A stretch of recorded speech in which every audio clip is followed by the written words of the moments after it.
In this video, we're going to be checking out the Potensic Atom 2, new little lightweight drone from Potensic, and their new transmitter. How I do these videos is first I put it through its paces, I do all the testing, I show you all the footage, and then I go over at the end all the pros and cons so I can give you an honest assessment if something like this is right for you. Now, if you've been paying attention to the news, you know that a certain large manufacturer may not be able to sell their drones in the US anymore, which means alternatives need to be found. And we're going to be answering the question, is this a good alternative? Is it a beginner-friendly drone? Is it also a drone that a more advanced pilot would want to get their hands on as well? So you're going to want to stay tuned to the end.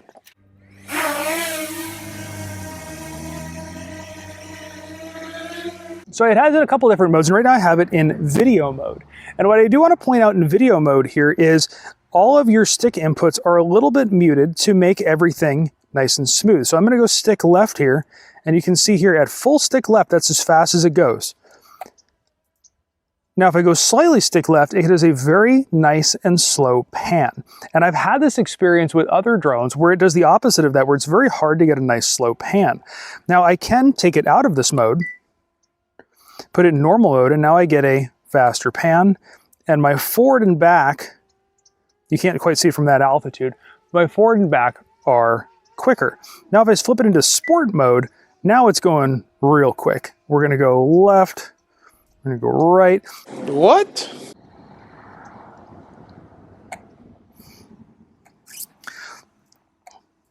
Now from the controller here, I'm gonna try to get down close, and I don't know how well you can see this, but from the controller here, I can go down here to automatic mode. Now I'm in manual mode, and in manual mode, I can manually set all my exposures, which is really kind of cool that I can do all that. Let's go back into automatic mode though. And right here, I can double click on that, and I can double click on the spot I want to expose. If you've ever used a cell phone camera, this is extremely familiar. You basically double click on the object, you hit your exposure, and you are good to go. Getting back into this, what is very cool, my truck is right there, I'm by my truck, and I can just take my finger and mark the truck. So now it's in spotlight mode, which means however I fly this thing, it should, no matter what direction I go, it should keep the truck centered up. So you see now as I pan side by side, it's going to keep the truck completely in its view.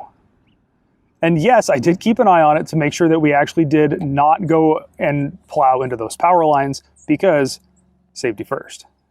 Now it's also got a feature called AI Quick Shots. We're gonna go into AI Quick Shots. And it's got what we call a pull away. So let's try the pull away one.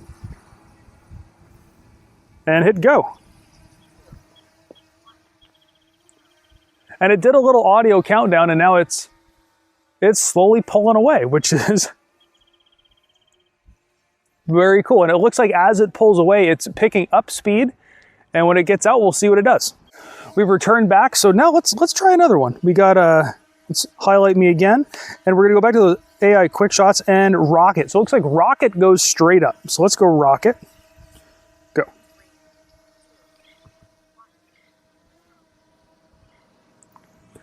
And seems to be going straight up, and it's still keeping me middle frame. So it seems to be adjusting the camera as it goes.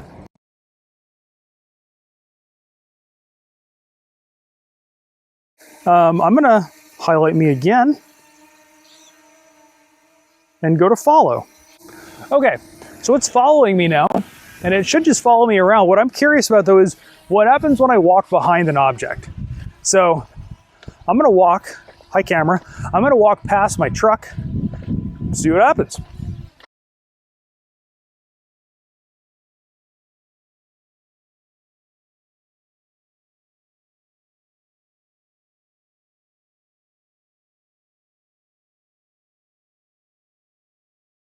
I wish I could show you what the transmitter sees, but it put a little question mark on it while I ducked behind the truck, and as soon as I popped back up from behind the truck, it locked onto me again. So that's neat too. I've had other ones that do that, and when I hide from it, it doesn't find me again. So while I was hovering up there, I do want to switch over into photo mode, because it has a bunch of different photo modes, and you can pop up in here to all your different photo modes. There's single photo, 8K, and then there's bracketing. So if you're doing exposure bracketing, there's a panoramic, and a burst mode. So it's still holding a hover up there, and per my transmitter, I'm at 40% power, and we've been flying for about 20 minutes, which means, yeah, this thing should be getting right about a 32-minute, and I have tested this on a bunch of other batteries, and depending on how hard I fly, average flying in photo mode, I'm getting about that 32 minutes. I'm getting down around 25 if I'm in sport mode and really trucking the thing around. But the battery's impressive, and like I said, I got it with the Fly More pack, which is 3 batteries, so it means I can fly for an hour and a half. I always still manually land my drones because I've been flying for so long. I remember when there was no automatic option for this. So I'm going to bring this guy in and manually land it. Now it does have a regular landing mode here where you can just have it land itself. But even when I'm manually landing it, I'm really just putting it where I want to land it, holding the stick down till it lands. Now, like I said, I have been flying this thing for a while, so let's kind of go through some of the other scenes and other stuff that I've shot with this thing so you can get an idea of the performance of the camera on board this thing, because that's really what these are, camera drones. We took it up for a flight at sunset, and we had it in auto exposure, which is interesting because you can see at liftoff it was very exposed, and now we're getting that nice sunset. Oftentimes with sunsets, I see the exposure getting wonky, and this one got that sunset pretty much perfect. Turning away from the sunset, it exposed the ground correctly, even in dimmer light. This is in the late evening. You can see the moon over to the left. And then we paused to take some pictures. And we got some really nice evening shots. These are all set with normal auto exposure. It can do exposure bracketing as well with some of these. And then some of these are not pointed into the sunset, getting some shots of some street lights pointed up. Now this is where things got really neat. It has an option to automatically take a 360-degree photo. You click a button, and then the drone starts spinning itself around, taking snapshots, and then it snips all of those together into one file. Then, from your phone, you can take that photo and scroll around inside the photo and get some really neat dramatic shots. At the end of the video, I like to go over all the pros and cons of something so you can make an informed purchasing decision. So let's first get into the pros. So for those of you that are complying with the rules and the laws, this thing is 249 grams, which means you don't have to go through all the FAA mumbo jumbo to get to fly this thing. But like I mentioned, if you are flying commercially under 107, you do just still need remote ID no matter the weight. And this thing has remote ID built in, and it's automatic. So there really isn't anything you have to do to fly this thing both recreationally and professionally if that's what you're doing. The resolution on this camera is pretty good. The photos it takes are pretty good, and the video it takes is pretty good despite the small size of the aircraft. Like we mentioned earlier in the video, on the bottom here, you have these 2 sensors, and this is essentially a video sensor that looks at the ground that gives you your position and altitude. So if you're filming inside or in a location that doesn't have clear access to the sky and satellites, this thing can still fly. It does, however, need some light. So you can't film in one of those conditions and also in extremely low light. It won't work. The batteries here are very easily removable, and they do actually indeed get a full 32-minute flight. This drone does not have a USB port on board, so if you're going to pull footage off of it, you can either do it through the transmitter and then to a phone through the phone app. You can use a phone for that, but you don't have to. You can also pull the SD card out and just stick it in your computer, and that's how I operate. This is a substantial transmitter. This is probably the best camera platform drone transmitter that I've flown with, and that's completely being honest here. Not just because of the fact that it doesn't require my phone, but also all the knobs on this thing are very substantial. The transmitter itself is substantial, and it is comfortable in my hand. I've had other ones that have kind of weird ergonomics, things fold and bend around. I'm just not a fan of those things. This thing fits nicely in my hand. It's got some heft to it, but it's not so heavy that it feels like you're holding a brick.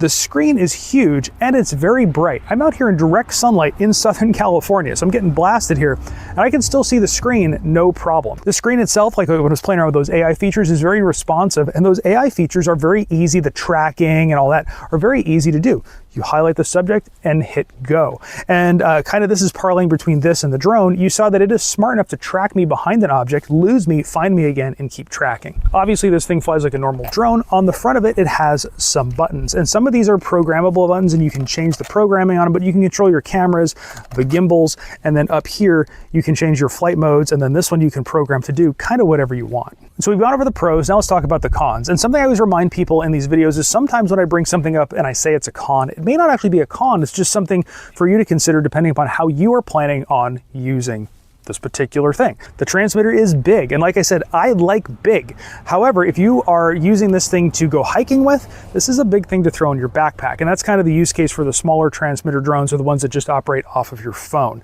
So depending on how you're using it, you're going to want to consider that when you're buying this thing.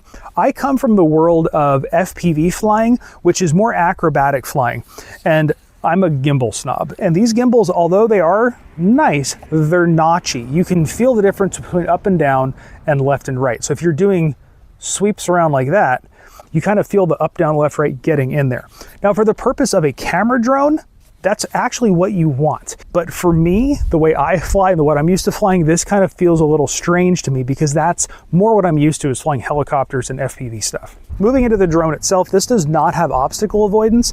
So when you're flying forward, you're gonna have to keep an eye either visually on the drone or on the camera to make sure that you're not about to hit something. There obviously is nothing on the back telling you, so if you are backing up, you can't see through the transmitter what's behind you. You're gonna have to have a visual on it or turn the thing on its axis to be able to see the direction you're going now that you're flying backwards.